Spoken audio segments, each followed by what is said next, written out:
Pronto, gente, voltei. Consegui deixar o vídeo salvo no IGTV. Tá lá, a parte 1.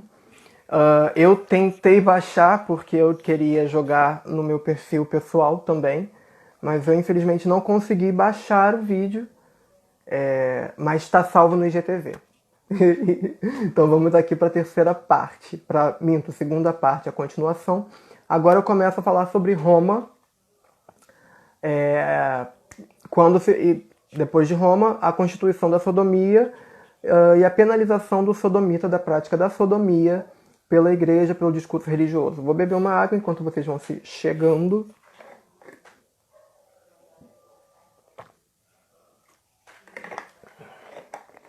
Devo confessar a vocês que eu estava muito ansioso e nervoso para essa live. Como eu falei antes, eu não sou um historiador de antiguidade, então eu estava bastante inseguro, mas está fluindo. Até porque essa noite eu também não consegui dormir. Quem me conhece e me acompanha na minha rede pessoal viu que eu tive uma série de problemas com vizinhos quebrando o isolamento social ontem e essa madrugada, então eu não dormi a noite toda. Então hoje eu estava bastante ansioso. Mas está funcionando, está fluindo. Vamos lá. Agora, Roma. E aí eu construí a minha fala sobre as práticas homoeróticas e as relações homoeróticas em Roma, principalmente a partir do artigo do Paul Veyne, chamado... Deixa eu pegar aqui o nome no livro. A Homossexualidade em Roma, de Paul Veyne, nesse livrinho aqui, Sexualidades Ocidentais, que eu vou destrinchar para vocês um pouquinho aqui. César tá batendo na tecla de eu virar youtuber e fazer um canal no YouTube e fazer um vídeo por época. Vou pensar na possibilidade. Como eu falei antes, essa live aqui, esse ciclo de lives, celebrando o mês do orgulho LGBTI, pra mim já é algo muito fora da casinha, porque eu sou um cara tímido, eu sou canceriano, gente. Então, eu sou bastante tímido. Para eu estar aqui em frente às câmeras, foi todo um processo. Mas se vocês estão gostando, quem sabe no futuro. Paul Veyne, nesse artigo que eu falei, A Homossexualidade em Roma, ele aponta que na antiguidade pagã, a homossexualidade, as práticas homoeróticas, não eram vistas como um problema à parte, ou então como um problema. Cada cidadão, cada indivíduo tinha uma visão e um posicionamento específico ou diferente para aquela questão. Cada um condenava ou admitia a paixão amorosa e a liberdade sexual e erótica dos costumes como bem entendesse.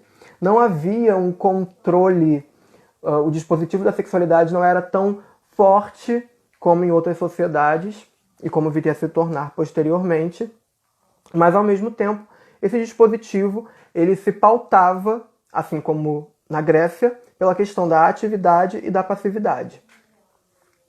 Tinham 3 pontos em Roma, 3 pontos de referência que nada tem a ver com os nossos.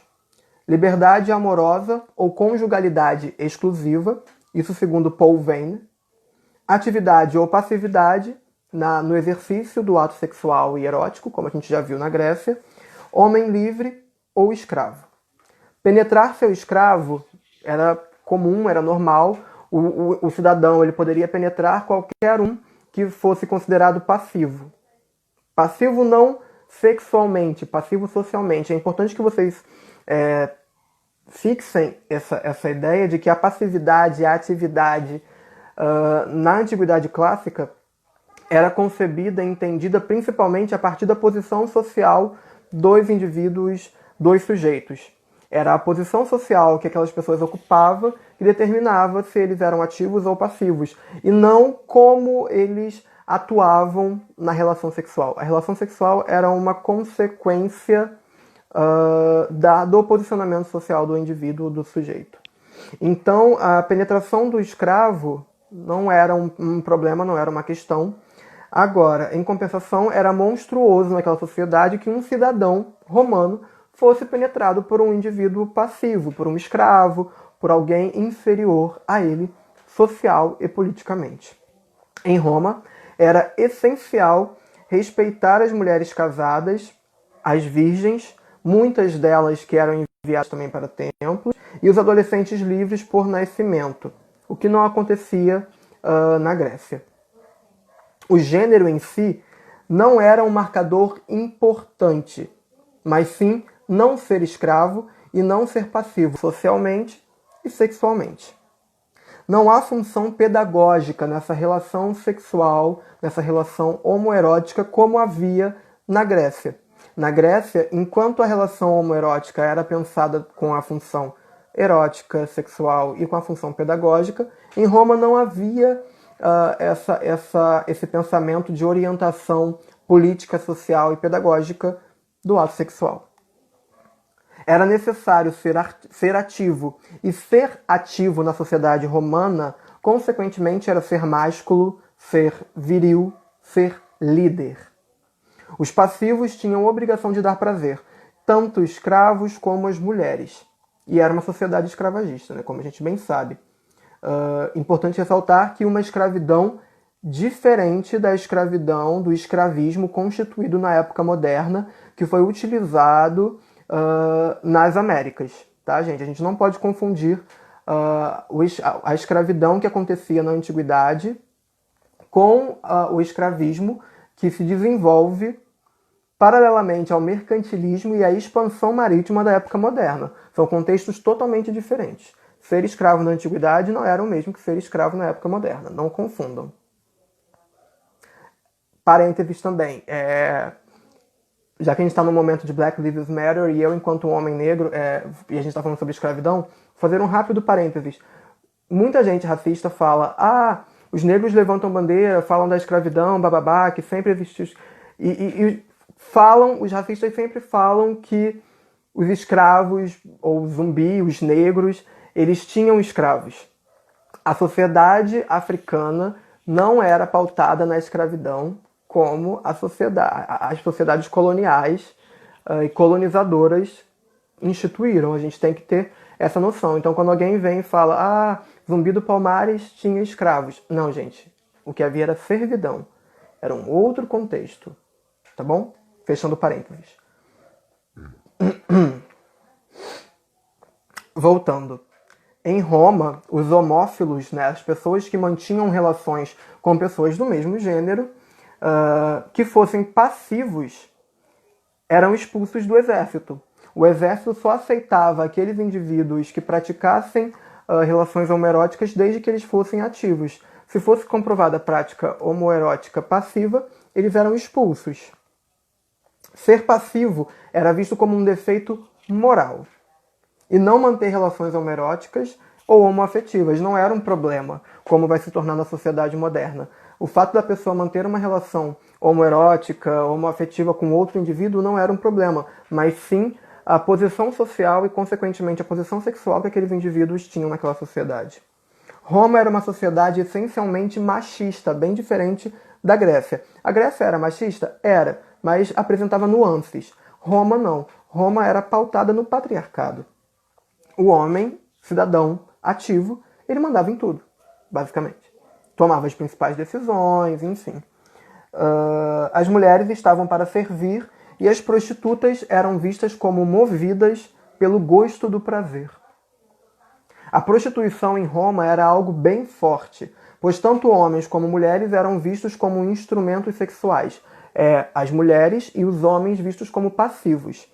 Enquanto na Grécia o cortejo não envolvia dinheiro, caso o homem, o cidadão maduro, oferecesse dinheiro para o jovem na Grécia, isso era visto como uma desonra. E o jovem também não podia aceitar dinheiro. Agora, em Roma, o cortejo envolvia, sim, o pagamento.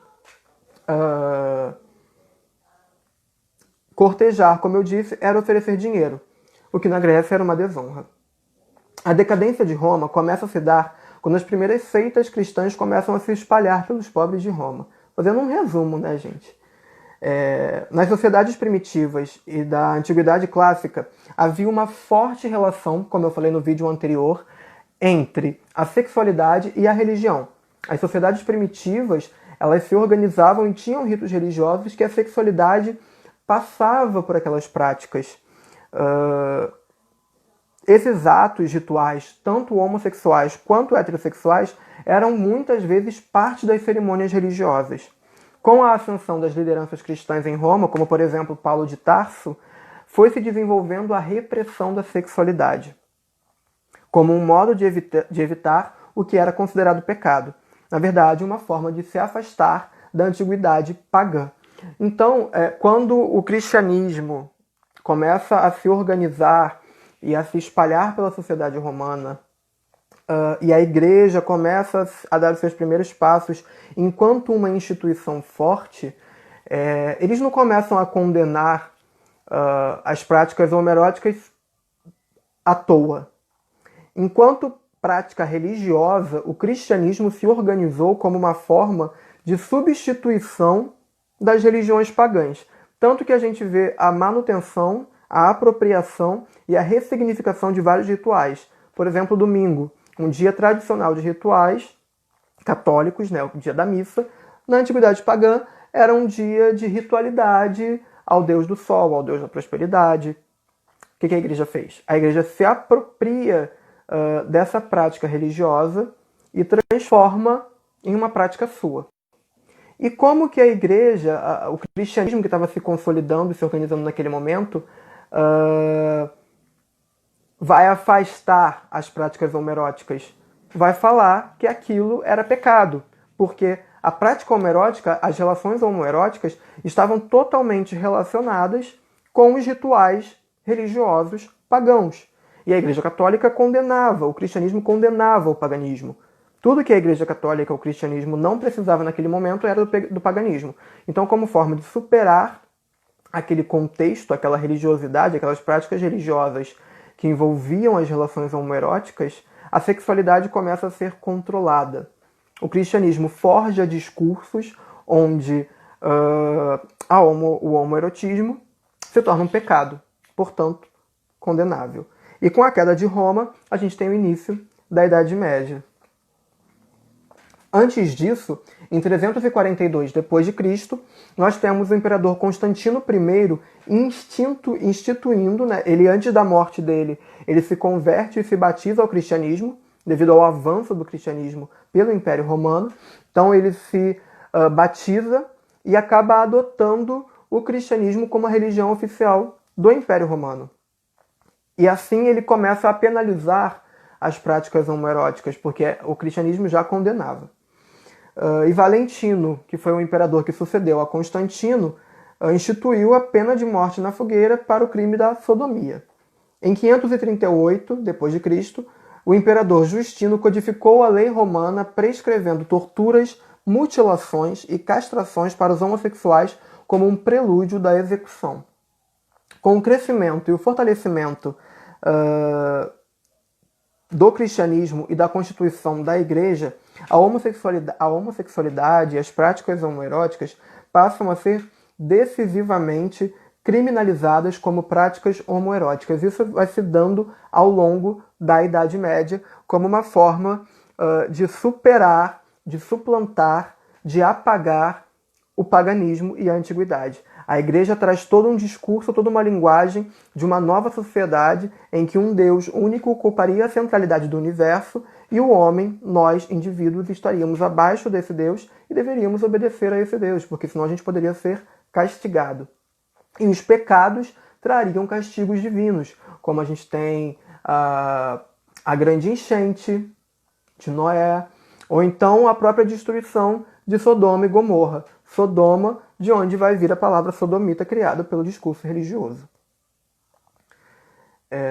E então as práticas homoeróticas elas começam a ser instituídas enquanto práticas abomináveis pelo discurso cristão. Pelo livro bíblico do Levítico, a homossexualidade, já chamada de sodomia, era descrita como uma união abominável, e os seus praticantes estariam excluídos do reino de Deus. Então já é construído aquele discurso, se você pratica isso, você vai para o inferno, você não vai alcançar o reino de Deus, o reino dos céus, que é um discurso que é mantido até os dias de hoje. Eu não vou entrar muito nesse debate também do cristianismo, porque eu já fui católico, não sou mais católico, graças a Deus. sou candomblessista, então a minha visão é totalmente diferente. A relação entre pessoas do mesmo sexo foi chamada, instituída pelo discurso cristão como um mau pecado. Vocês podem procurar as bulas papais, as ordenações do Reino de Portugal, ou então de outros reinos, como o Reino da Espanha. Vocês podem pegar documentos da Inquisição que eles vão chamar as práticas homoeróticas de sodomia, pecado nefando, a masturbação era chamada de molície. E todos esses nomes, essas categorias foram criadas e usadas nas ordenações do Reino de Portugal. Como era aplicado no Reino de Portugal, consequentemente, também era aplicada nas colônias de Portugal, como aqui no Brasil. E essas ordenações, elas se basearam muito no direito romano. O direito romano deixou uma série, um conjunto vasto, né, de legislação que chegou até as ordenações do Reino de Portugal e foram influenciando outros códigos legais aqui no Brasil, que a gente vai falar também. Eu vou falar na próxima live sobre essa questão, então não vou entrar tanto. Mas é importante vocês saberem que a figura do sodomita e a sodomia, ela se institui ao longo da Idade Média, mas se fortalece na época moderna, entre os séculos XV e os séculos XVII. Desde as ordenações do Reino de Portugal, essas ordenações é a compilação mais antiga do conjunto de leis portuguesas, e aí a gente tem essas ordenações, né, que é o conjunto, a Constituição e os Códigos Penal e Civil, as ordenações afonsinas, do rei Afonso, de 1446, as ordenações manuelinas, de 1521, as ordenações filipinas, de 1603.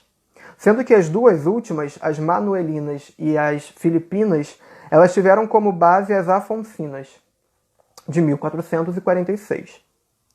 A sodomia, em todas essas cartas, em todas essas ordenações, era considerada ilegal e penalizada, chegando a ser comparada aos crimes de lesa majestade. Segundo João Silvério Trevisan, outra dica de livro, Devatos no Paraíso, que é um clássico dos estudos de homoerotismo no Brasil, ele fala que nas ordenações filipinas de 1603, que vigoraram no Brasil até mesmo após a sua independência, tendo sido atualizada na Constituição de 1823, toda pessoa, da qualidade que fosse, a Constituição é de 24, tá, gente? 23 foi a organização. Toda pessoa, da qualidade que fosse, tendo cometido o pecado da sodomia, entre aspas, seria queimada e teria os seus bens confiscados. Além da sodomia, havia penalizações para o pecado da molície, a masturbação e o travestismo. Sobre essa questão do travestismo, eu quero chamar a atenção para o seguinte: nas sociedades primitivas, anteriores às sociedades de classe e até mesmo na Grécia, o travestismo já era presente, né? A travestilidade. No caso, a gente hoje em dia entende a travestilidade como uma identidade, mas naquele período era chamado de travestismo. Enfim, tem um artigo que eu escrevi sobre com o professor Tiago Barcelos Soliva, e aí na conclusão a gente fala um pouco sobre esses termos e esses conceitos: travestismo, travestilidade, fazer travesti e a travesti dos dias atuais. Então, a travestilidade ela já era observada nas sociedades primitivas, anteriores às sociedades de classe, dentro dos rituais, assim como havia a prática sexual homoerótica ou heterossexual, havia também a travestilidade nesses rituais, nesses festejos e no próprio teatro, né? O teatro apresentava a travestilidade. E a travestilidade ela começa a ser perseguida e punida pela Igreja com a constituição dessas ordenações, principalmente com a Inquisição.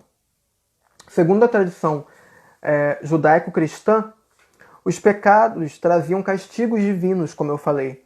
E um exemplo seria Sodoma e Gomorra, que foram cidades, como consta na Bíblia, que foram destruídas pela luxúria e as práticas repulsivas dos homossexuais. Então, vem daí, de Sodoma, a palavra sodomia.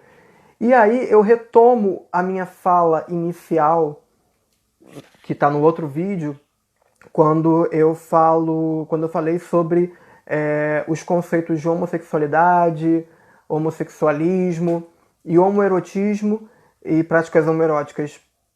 A figura do homossexual se constitui principalmente no século XIX.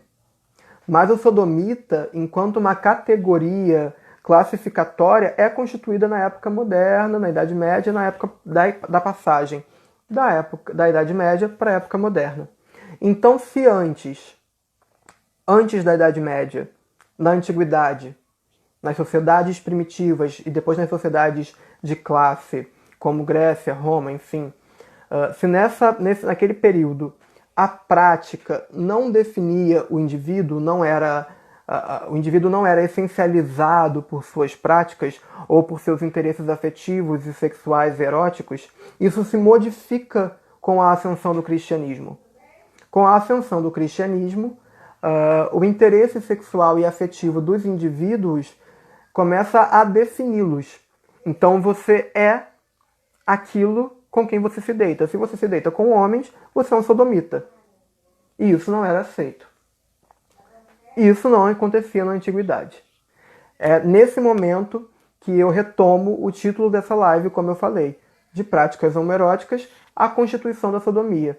E aí a gente começa a ter uma mudança nos discursos e nas formas de controle social e nas formas de como o dispositivo de sexualidade vai sendo utilizado pelas sociedades. E aí na próxima live, quando eu falar sobre os contextos colonial e imperial no Brasil, eu vou me aprofundar um pouco mais sobre como essas manifestações, essas novas manifestações, né, em que a sexualidade define os indivíduos, vão provocando resistências e vivências e práticas. Por exemplo, quando a igreja comete aquele que é considerado o primeiro crime de homofobia no Brasil, que é a execução do índio Tibira. Porque para os indígenas e os povos originários do Brasil, as práticas homoeróticas eram comuns e não eram definidores, não eram essencialistas, não definiam os sujeitos, mas para a igreja era. Se você se deitava com outro homem como mulher, você deveria ser castigado, penalizado. E aí vai ser interessante a gente perceber que quando o sujeito ele começa a ser caracterizado pela sua prática, é uma abertura de porta para a construção das identidades, que aí vai ser o debate que eu vou trazer na última live, que é como esses indivíduos eles começam a construir contradiscursos, porque nós temos esses discursos hegemônicos que tratam como pecado, crime, doença, e os indivíduos oprimidos, eles começam a criar contradiscursos, se colocando contrários ao discurso hegemônico e consolidando a sua identidade. Já que a prática deve ser definidora, então eles vão construindo formas de resistência a partir daí. Antes da sodomia ser uma referência aos homossexuais, era um termo, né, antes da sodomia ser um termo empregado aos homossexuais, era um termo empregado pela legislação civil portuguesa para definir quem praticasse penetração anal, fosse homem ou mulher. Então, antes da igreja utilizar o termo pederastia, sodomia, como um termo em referência aos homossexuais e às práticas homoeróticas, já era utilizado pela legislação civil portuguesa, que é uma legislação que tem as suas origens na legislação romana, que já trazia essa construção. É importante destacar que essa questão da sodomia era vista mais como um pecado, um assunto religioso que causava discussão entre os juristas, fazendo com que as decisões fossem tomadas a partir do direito canônico e do direito romano. Bom, gente, com isso eu termino a minha fala hoje. Eu vou deixar agora aqui Se vocês quiserem anotar, eu vou passar algumas dicas de filmes, livros e artigos. Vocês podem encontrar facilmente na internet. Essa bibliografia também vai estar disponível na descrição do vídeo. Se alguém tiver alguma dúvida, alguma colocação, pode fazer.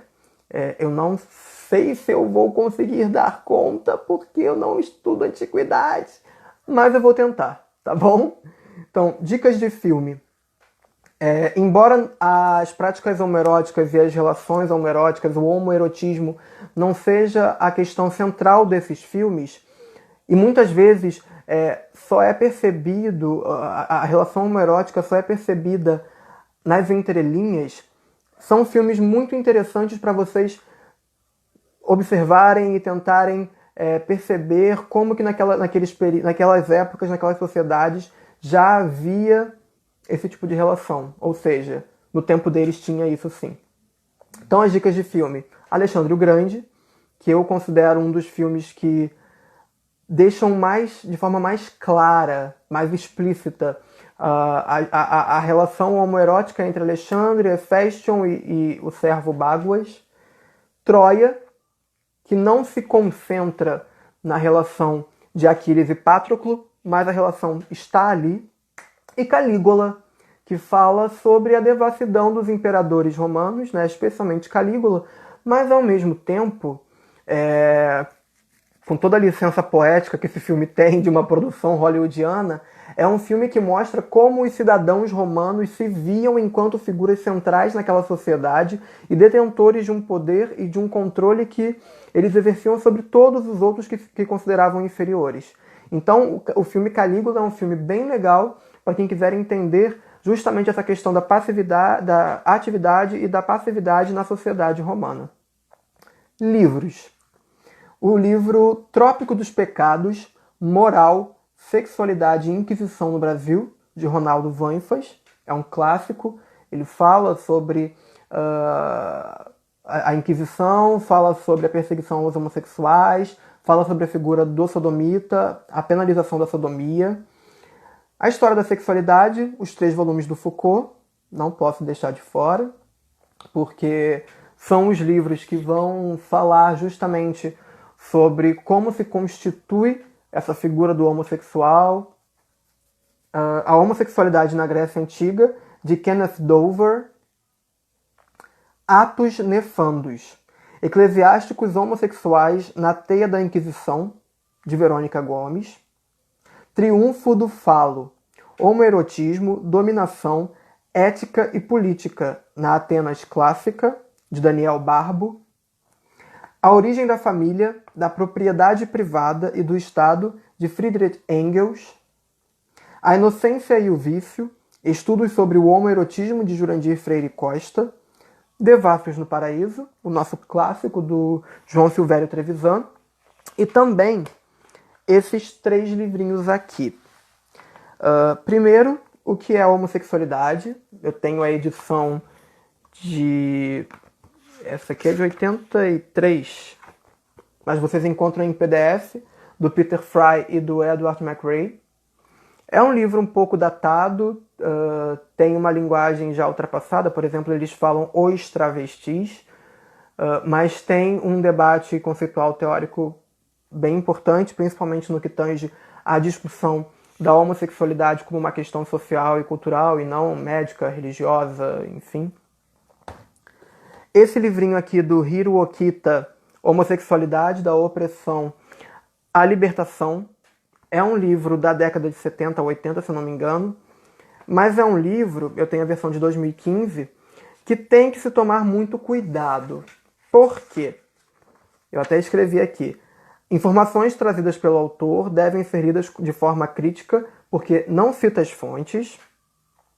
Dá para você comprovar que a discussão é real, é compatível com as discussões historiográficas, porque outros autores e autoras fazem discussões bem similares, mas não podemos esquecer a temporalidade que o livro foi escrito, né? Ele foi escrito por o grupo do Partido Socialista de Trabalhadores Unificados, o PSTU. Esse livro ele foi construído como um panfleto pela Secretaria LGBT do PSTU, na década de 70 e 80, e ele tinha um viés claramente de convocação e chamamento dos homossexuais para o PSTU, então é um livro muito panfletário. Leiam, mas leiam com atenção, porque tem um discurso político que eu considero um pouco perigoso, de alguma forma. Esse aqui também é muito importante, Sexualidades Ocidentais, foi organizado pelo Philippe Arrier e o André Begin. E aí nós temos artigos de Robin Fox, Paul Veyne, Michael Pollack, Foucault, entre vários outros e outras. Desse livro eu indico o artigo A Homossexualidade em Roma, de Paul Veyne. Indico também São Paulo e a Carne, que é um artigo fantástico do Philippe Arrier. E A Homossexualidade Masculina ou A Felicidade do Gueto, de Michael Pollack, ou Michel Pollack, eu não sei se ele é americano ou francês, gente, desculpa. E a revista de História da Biblioteca Nacional, que tem esse número maravilhoso sobre homossexualidades, da perseguição à luta por igualdade, que tem 2 artigos, tem vários artigos, né, mas tem 2 que nos interessam bastante aqui nessa live, que é o artigo As Leis da Intolerância, que fala sobre a perseguição à sodomia pela igreja, escrita pela Verônica Gomes, e Eros Político, que fala sobre a prática do homoerotismo na Grécia Antiga, por Daniel Barbo. Então, pessoal, essas são as dicas, a bibliografia. Alguém tem alguma dúvida? Alguém deseja perguntar alguma coisa? Quem sabe faz ao vivo. Obrigado, César. Cíntia, obrigado. Eu fico feliz que você tenha gostado. Todos que estão aqui e todas que estão elogiando e falando que gostaram, eu fico muito feliz. Compartilhem, passem para os seus amigos, suas amigas, seus amigos. Tá no IGTV, vai dar para compartilhar e vocês mandam para todo mundo. Semana que vem, domingo que vem, nós temos outra live. Se vocês tiverem alguma dúvida, eu tô aqui, podem falar, fiquem à vontade.